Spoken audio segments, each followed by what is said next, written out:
Hi, I'm Allison Pease, Associate to the Provost for Faculty at John Jay College.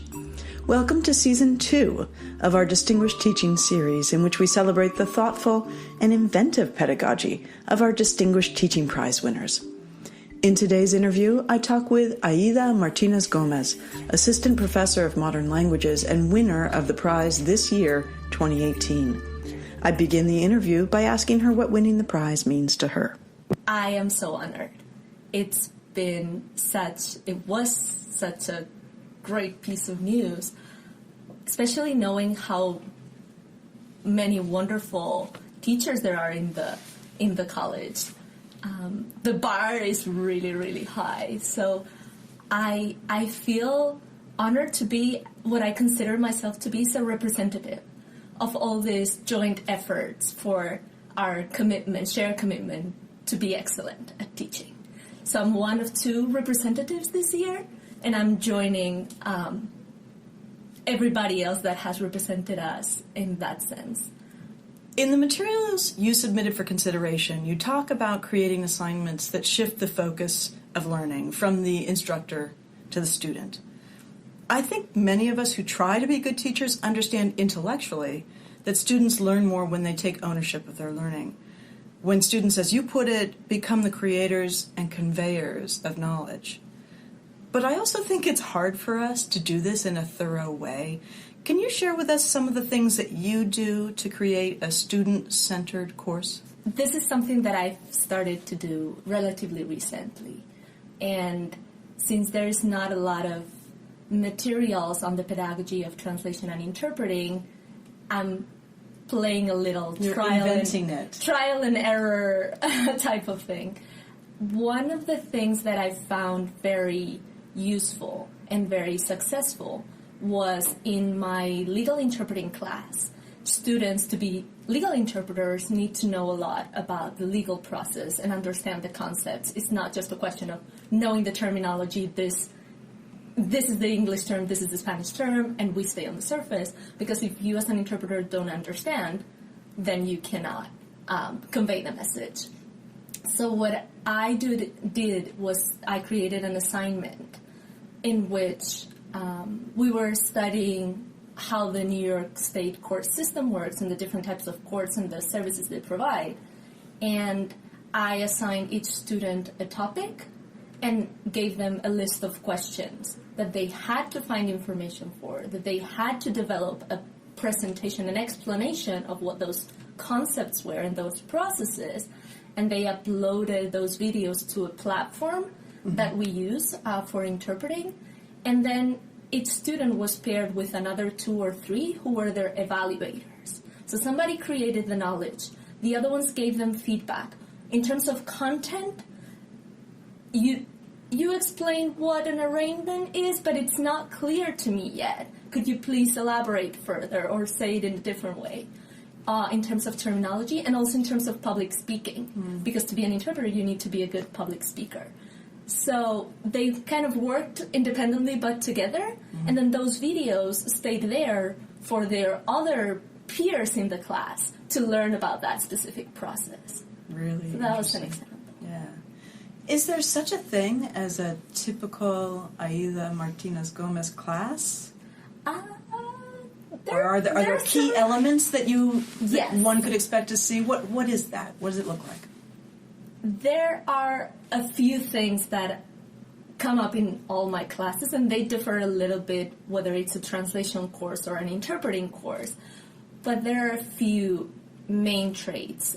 One is that it is very practical. It's very hands-on. In interpreting classes, we spend most of our time interpreting in the classroom, and in translation class, we are either translating in there or reflecting about our translations. For our listeners who may not know the difference, what's the difference between translation and interpretation? That's a wonderful question that I always take for granted. Translation is the written aspect of conveying messages from one language to another, and interpreting is when you do it orally. So, as I said, it's very practical. It is very process-oriented. because it's very easy to focus on the product. We're discussing a translation of a text, and we spend 10 minutes discussing a sentence, and then there's always a student who raises up her hand, and she's like, but what's the right translation then for this sentence? And you're like, no. I need you to tell me how you do things and why you do things. Because you can learn how to translate this one sentence perfectly, but the chances of you looking at that sentence, coming up with having to translate that exact sentence again in your life are 0. So you need to learn how to face different texts and different conversations and different speeches.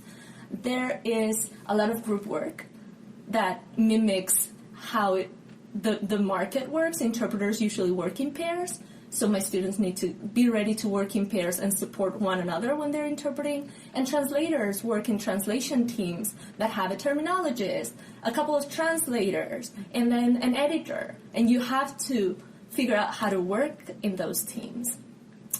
There's humor.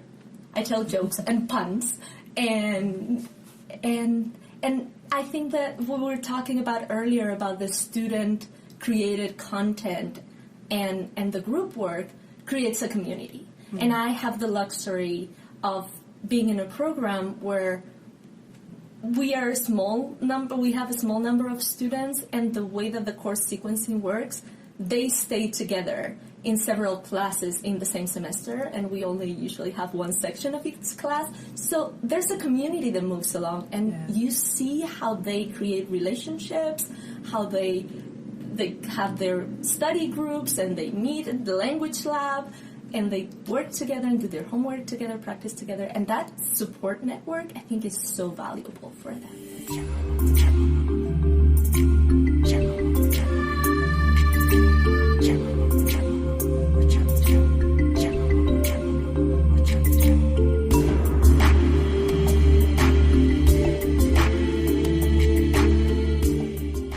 Is there a go-to teaching or learning technique that you know, okay, if I do this, the students are going to click in? I wish. I think that what helps a lot is to do some kind of role play for interpreting, which taps into their prior experiences as translators and interpreters for their families. So when I give them a role play situation in our Interpreting 1 class, and I say, you are the school principal, and you're the parent, and you're discussing some kind of issue that the kid had, and you have an interpreter to communicate, I think they go back to how they experienced that, because most of them did that for their own families. And that gets them so much more involved in the process and seeing what the student who's interpreting, what she is doing, why she's making certain decisions, why she's deciding to omit when the parent insults the teacher or something like that. And I think bringing their life experiences to the classroom, and we have a student body, we're very lucky to have this student body that has prior translation and interpreting experience. Bringing those experiences to the classroom, I think, makes them reflect in a much more active and engaged way about the learning process.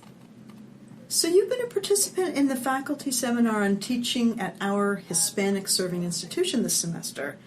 What have you learned about serving our student population that you wish everyone else at the college knew? What I have learned is that I had many more questions than I thought I had, which is great, because I think we should be asking these questions. I think that we've learned a lot from our speakers and the discussions among the participants in the seminar. We've learned how Stella Flores talked about how the students' pre-college experiences, both educational and family-related and socioeconomic, impact their college success so much that we need to be paying attention to that in a more proactive way. Gina Garcia talked about decolonizing the curriculum and the institution itself. And all the speakers have talked about the importance of extracurricular engagement, both in extracurricular activities and groups and in mentoring with faculty, and how that has great impact in student success and their engagement in their college education. And this is something you do a lot of, right? You were nominated by several students, and they all talk about how caring you are. Mm-hmm. But one nomination in particular said that you encourage them in extracurricular activities. The example was having students in the translation program attend faculty orientation, student orientations where they speak with and interpret for parents. And the student found it very meaningful because she said it felt like I mattered. Why do you do that? I think that I've come to feel that experiential learning completely changes the academic experience of a student. Not only in terms of applying practical knowledge that and skills that they learn here to practice, and in terms of developing diagnostic self-assessment mechanisms, but also in terms of their motivation. They see that what they do really contributes to the community and helps them channel that passion, some of it theoretical for some of them yet, towards fighting for social justice. In their case, fighting for language access and providing a voice to the Spanish-speaking community that cannot have their voices heard because of the language barrier. So this program in particular, I'm really happy about. It's called the Student Interpreter Service Program. And what we do is that this is the third year we're doing it. We select 8 of our students in the translation and interpreting programs, either the certificates or the major. I give them specialized training and workshops, and then they are the interpreters at family orientation days for parents of new students. So they, and this is in collaboration with the Office for Student Transition Programs, they create a professional relationship with the college because the Office of Student Transition Programs hires them, they have to sign a contract, they pay them for their training and for their services. And then they get to interact directly with their clients, both with the presenters, and they work through the materials with them and with me, and then with the parents that end up coming up to them at the end of the session saying, "Thank you so much. I wouldn't have been able to understand any of this without you. By the way, can you please clarify what bursar really means?" And this is so touching for students to see that what they do actually makes a difference in their own community. So that's why I do it.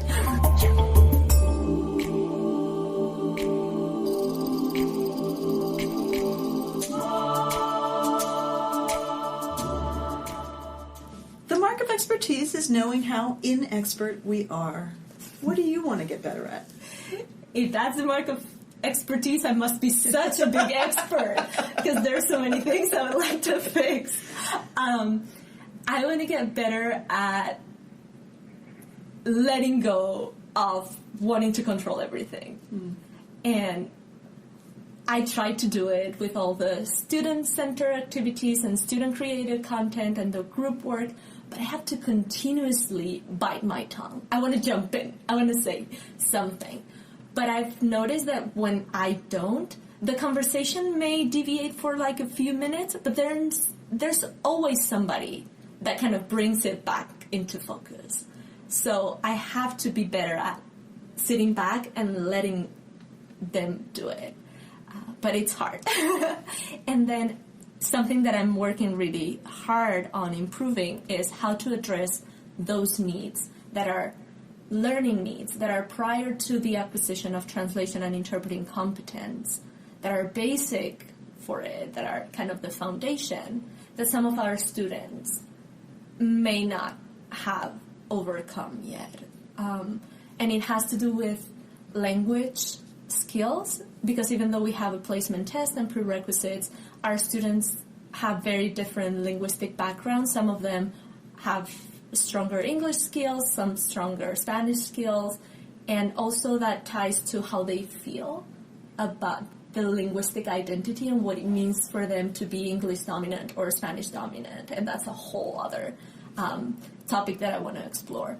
But also other needs such as reading comprehension and oral comprehension that I was never trained, and I never learned how to teach. I learned how to teach translation, I learned how to teach interpreting, but I didn't learn how to teach those prior things. And I'm trying to learn how to teach those things too. And many other things, but I'll stick to those two. In the spirit of making small adjustments to our teaching that can positively affect student learning, what one small thing do you do in your teaching that you think others could adopt that would make them, or would have a positive effect on their teaching and their students' learning? I am a big advocate for experiential learning, and I've become so. But I know that that is not a small thing to do. It requires a lot of effort. What I found that is useful, that can be the small scale of that, is involving students in your professional endeavors outside of the school. So, for example, I volunteer as an interpreter for several organizations. I tell students to come with me. Last year there was an event for a networking event for women in localization, which is a branch of translation. I got an invitation, and I invited my students, and a couple went with me. There's the professional conference of the National Association of Judiciary Interpreters and Translators. They have a program of scholarships. They give scholarship to 5 students throughout the country in translation and interpreting to attend the conference, and they give them a stipend to pay for their travel expenses. Last year, I encouraged students to participate. 3 of them applied. 2 got in, 2 out of the 5, the whole country. This year, 1 student applied, she got in. Wow. So we go to the conference, we sit on presentations together, separate, we network, I introduce them to people I know, they introduce me to people they know. And the gap between teacher and student closes completely, because now we are junior colleague, senior, a little bit more senior colleague. And the dynamic changes, and they see me more as an equal and a mentor and somebody that can help them discover who they are professionally or who they can be, rather than I have the knowledge and I'm going to pass it on to you, which is sometimes the image that they have in their minds of the teacher-student relationship. So I think that those little things, and they can be events that happen in New York City. You don't have to travel with them to conferences necessarily. One tip. I once got invited to give a lecture at a conference, and the organizers didn't have the funds to pay me. But what I negotiated was, would you give free registration to my students? And they did, and they didn't know what they were getting into, because I showed up there with 9 or 10 students. But they got to attend this conference, and this was in New York City, which doesn't entail a lot of travel. But I know that many of my colleagues are very active in their fields. They're activists. They work with nonprofits. Bring your students into those endeavors. Wonderful. Aida Martinez Gomez, winner of the Distinguished Teaching Prize 2018. Thank you for your time. Thank you.